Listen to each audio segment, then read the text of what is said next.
ಮಾತಾಡ್ಸೋಣ ಸರ್. ಈಗ ಆಪರೇಷನ್ ಕಮಲ ನಡೆದಿದೆ ಅಂತ ನಿಮ್ಮ ಮೇಲೆ ಆರೋಪ ಮಾಡ್ತಾ ಇದ್ದಾರೆ, ನೀವೇ ಫೈನಾನ್ಸ್ ಮಾಡ್ತಿದ್ರಿ ಅಂತ ಆರೋಪ ಮಾಡ್ತಾ ಇದ್ರಿ, ಏನು ಹೇಳ್ತೀರಾ ಸರ್?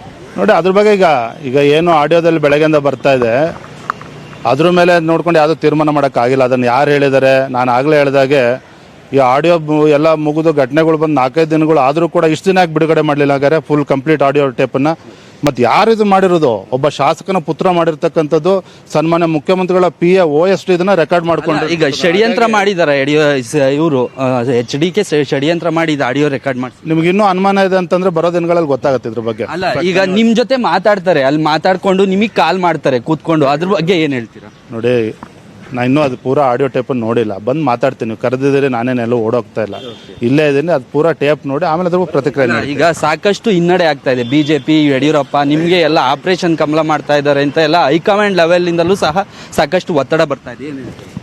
ಹಿನ್ನಡೆ ಅಂದ್ರೆ ಸ್ವಲ್ಪ ಮುಂದೆ ಹೋಗ್ಬೇಕು ಅಂದ್ರೆ ಸ್ವಲ್ಪ ಹಿನ್ನಡೆ ಆಗೇ ಆಗುತ್ತೆ. ನೋಡೋಣ ಇನ್ನು ಏನೇನಾಗುತ್ತೆ. ಮುಂಬೈ ಇದ್ದ 4 ಶಾಸಕರೆಲ್ಲ ಬಂದಿದ್ದಾರೆ, ಇವತ್ತು ಸೆಷನ್ಗೆ ಅಟೆಂಡ್ ಆಗ್ತಾ ಇದ್ದಾರೆ. ನೀವು ಹಿಡಿದಿಟ್ಕೊಂಡಿದ್ರಿ ಅಂತ ಅವ್ರು ಆರೋಪ ಮಾಡ್ತಾ ಇದ್ದಾರೆ. ಯಾರು ಆರೋಪ ಮಾಡ್ತಿದ್ದಾರೆ? ನಾರಾಯಣ್ ಗೌಡ ಆರೋಪ ಮಾಡ್ತಾ ಇದ್ದಾರೆ. ಇಲ್ಲಿ ನೋಡೋಣ ಅದ್ರ ಬಗ್ಗೆ, ನೋಡಿದ್ರೆ ನಾನು ಅದ್ರ ಬಗ್ಗೆ ಪ್ರತಿಕ್ರಿಯೆ ಕೊಡಲ್ಲ ಸರ್. ಇದಿಷ್ಟು ಏನ್ ವಿಜಯೇಂದ್ರ ಅವರ ಮಾತುಗಳು. ಇದು BSY ಪುತ್ರ ವಿಜಯೇಂದ್ರ ಅವರ ರಿಯಾಕ್ಷನ್. ಅವ್ರು ಹೇಳೋ ಪ್ರಕಾರ ಇದೊಂದು ರಾಜಕೀಯ ಷಡ್ಯಂತ್ರ ಅಷ್ಟೇ, ಇದನ್ನ ಭೇದಿಸೋದು ನಮ್ಗೆ ಗೊತ್ತು.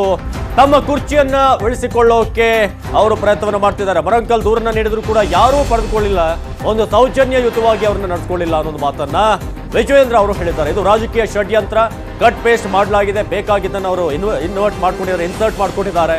ಮರಂಕಲ್ ದೂರ ಕೊಡೋಕೆ ಹೋದ್ರೆ ಕೇರ್ ಮಾಡಲ್ಲ. ಅದೇ ಶರಣ್ಗೌಡ ಅವರು ಕಂಪ್ಲೇಂಟ್ ಕೊಡೋಕೆ ಬಂದಾಗ ರೆಡ್ ಕಾರ್ಪೆಟ್ ವೆಲ್ಕಮ್ ಅನ್ನ ನೀಡಲಾಗಿದೆ. ಶಾಸಕನ ಪುತ್ರ ಆಡಿಯೋ ರೆಕಾರ್ಡ್ ಮಾಡಿದ್ದಾರೆ. ಇದೊಂದು ರಾಜಕೀಯ ಪಿತೂರಿ, ಷಡ್ಯಂತ್ರ. ಮುಖ್ಯಮಂತ್ರಿಗಳು ತಮ್ಮ ಕುರ್ಚಿಯನ್ನ ಉಳಿಸಿಕೊಳ್ಳೋಕೆ ಈ ಒಂದು ಪ್ರಯತ್ನವನ್ನ ಮಾಡಿದ್ದಾರೆ. ಆದಷ್ಟು ಬೇಗ ಸತ್ಯಾಸತ್ಯತೆ ಹೊರಗೆ ಬರುತ್ತೆ ಅಂತ ಹೇಳಿದ್ದಾರೆ.